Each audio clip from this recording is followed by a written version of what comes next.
Chapitre 18. La lumière et l'obscurité. Allons faire quelques exercices après le bain matinal, articula Lao Tse. Ils entrèrent dans l'onde fraîche du lac et firent quelques brasses. Au sortir de l'eau, ils pratiquèrent des exercices de tai chi, puis, face à l'immensité du lac miroitant, s'immobilisèrent de longues minutes dans une méditation intense. Ils rassemblèrent leurs affaires et reprirent tranquillement le chemin. Lao Tse semblait savoir où il allait. Tao ne posait pas de questions, il suivait le grand maître simplement. À l'oreille d'un petit bois, alors qu'il s'était arrêté pour se reposer un peu, Tao interpella Lao Tse d'une manière un peu angoissée. « Pourquoi est-ce que c'est moi qui dois tuer les tigres? Tu es bien plus fort que moi. » La force n'est pas en question, tu possèdes quelque chose en plus. Tout d'abord, seul un enfant au cœur pur, muni de l'épée sacrée de Tamo, aura raison de Chun, Kuo et Chuan. Secondo, je suis là, avec toi, mais ma mission va au-delà de ce que tu imagines. Et si je n'ai pas le cœur pur? C'est déjà un doute que tu peux oublier.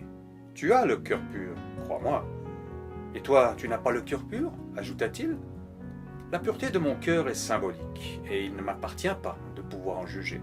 Seul un enfant peut avoir le cœur assez pur, car son jeune âge lui permet sans concession ni effort d'accéder à l'espoir et à la félicité. Un enfant peut accéder au bonheur par un chemin direct et instantané. Lorsqu'on grandit, les chemins s'allongent, deviennent sinueux, escarpés, ils se divisent, se multiplient, traversent parfois des déserts, des crevasses, des montagnes, et la voie devient difficile. Garder le cœur pur devient alors la tâche et la quête d'une vie. Alors qu'il marchait tranquillement, un vent léger se leva, faisant onduler les hautes herbes ainsi que la cime des grands arbres de la forêt. Le temps semblait devoir se gâter subitement. Au sommet de la vallée, le sentier redevint plus plat. De petites mésanges à tête rousse s'effrayaient bruyamment dans les branches de plusieurs saules, dont les feuilles étaient ballottées par la brise parfumée. Le sentier contournait l'intérieur de la crête et ils durent emprunter des ponts en rondins pour traverser des petits cours d'eau. Ce petit chemin était situé à la frontière entre les forêts de conifères en amont dominées par les tsuga, des épicéas et des forêts de feuillus en aval composées essentiellement de tilleuls d'érable et de bouleaux. Des massifs de bambous formaient un sous-étage dense. En longeant le ruisseau, au détour d'un sentier escarpé, Lao Tse s'arrêta brusquement et demanda à Tao d'en faire autant. Il garde le silence le plus complet. Dans un mutisme figé, outre le bruit du courant de la rivière, on entendait distinctement un pivert marteler l'écorce d'un arbre à la quête de quelques larves bienvenues. Mais le plus inquiétant était ce bruit de branches cassées dont l'effet sonore semblait prendre leur direction. Nos deux compères s'accroupirent délicatement. Tao avait posé sa main droite sur la crosse de son épée, prête à en découdre avec le tigre. Lao Tse mit sa main sur l'épaule de son jeune élève pour lui signifier que le danger n'en était en fait pas un. De son index, il lui montra la direction dans laquelle son regard devait se porter. À quelques mètres de là seulement, majestueux, assis, dévorant de nombreuses tiges de bambou dont les feuilles représentaient l'essence même de leur repas préféré, aussi surprenant qu'inattendu, libre et sauvage, deux magnifiques pandas, sans doute une mère et son petit. Tao en eut les larmes aux yeux. C'était Pandi, son compagnon de toujours, en chair et en os. Il semblait si bien le connaître, mais il ne pouvait pas l'approcher. Il aurait voulu se jeter dans ses bras, ou plutôt entre ses pattes. Mais il n'en était pas question. La taille de l'animal était imposante, et sauvage, l'animal n'en était pas moins dangereux s'il se sentait menacé.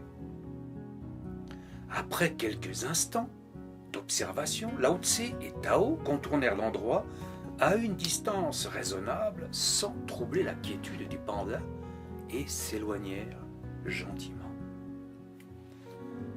Ce jour-là, en fin de matinée, la lumière disparut derrière de gros nuages bien noirs. Le vent semblait annoncer pour la première fois depuis le début du périple de Lao Tse et Tao que la nature allait se déchaîner.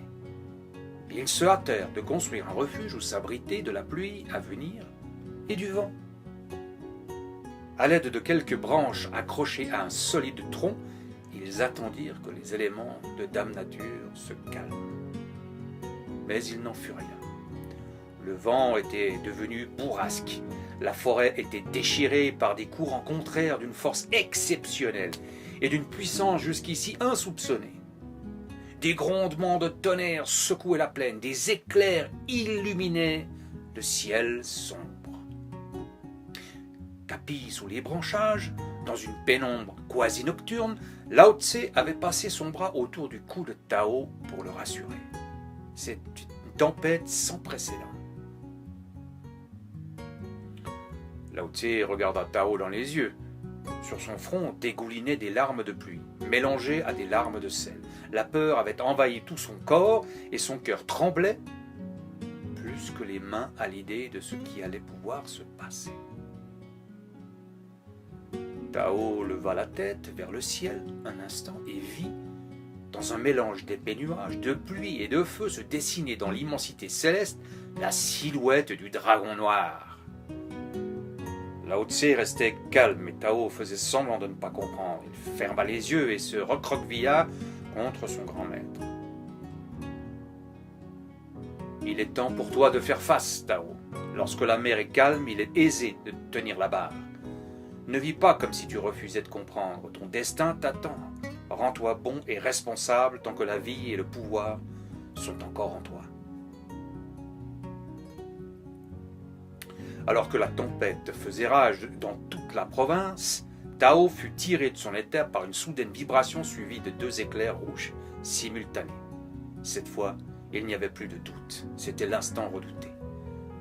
Lao Tse se redressa sous une pluie battante et chercha du regard autour de lui la présence de Chuan. Tao avait surgi également et se tint à quelques pas de son grand maître. Il avait dans sa main l'épée sacrée de Tamo. Lao Tse dit à son élève : « Rien ne se passe comme prévu. Les 3 tigres se sont rejoints ici, et il faudra les affronter, les 3. » Puis, dans un élan démesuré, Lao Tse disparut derrière la colline à la poursuite de Chuan.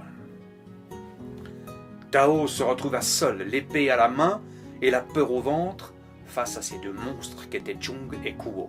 Les grognements sourds et graves ne laissaient rien présager de bon. Tao sentait son cœur battre très fort dans sa poitrine, ses jambes et ses mains tremblaient, mais il ne chercha pas à fuir. Il resta figé à quelques mètres seulement de ses bourreaux. Les quelques secondes qui suivirent lui parurent d'une éternité. Il prit une grande inspiration, ferma les yeux et plongea à l'intérieur de lui-même, puiser la source de ce que Lao Tse lui avait appris. Surtout ne pas penser, se disait-il, ressentir, agir. Même avec les yeux fermés, par ce déluge et seul de surcroît, Tao se sentait là, bien présent, bien vivant, prêt à affronter ses démons intérieurs. Les yeux maintenus fermés, il pouvait voir Chung et Kuo préparer leur attaque. Il dirigea son autre main sur la poignée, assurant la prise totale de l'épée. Puis ce fut l'instant de vérité. Chung bondit sur Tao, la gueule grande ouverte et toute griffe d'or. Resté immobile et imprévisible jusqu'au dernier moment, guidé par une intuition sans blocage et totalement libre de son expression. Juste avant d'être saisi entre les griffes acérées du fauve, Tao l'esquiva d'un mouvement rotatif du corps et permit à la lame de trancher la gorge du tigre qui s'écroula sur le sol. Furieux, Kuo poussa un grognement à faire trembler toutes les montagnes de la Chine.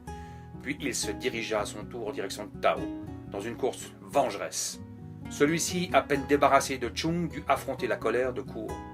Tao recula pour pouvoir faire face et trébucha en arrière sur une racine au moment où Kuo allait le transpercer de ses crocs. Tao, en tombant, laissa pourtant ses 2 mains solidement accrochées à l'épée qui, sous le choc de la chute, s'enfonça dans le cœur du fauve. À cet instant précis, Tao, parfaitement lucide, surpris d'avoir pu terrasser à lui tout seul ces 2 tigres, se rappela de sa mission.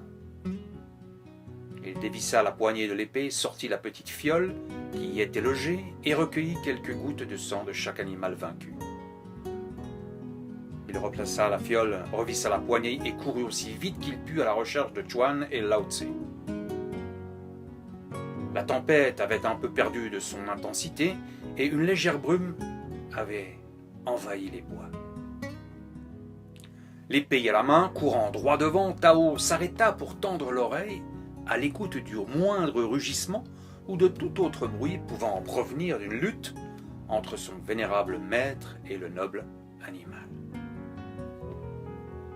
Mais aucun son ne résonnait à la ronde, excepté le martèlement de la pluie sur les feuilles des arbres et sur les pierres et branchages qui jonchaient le sol.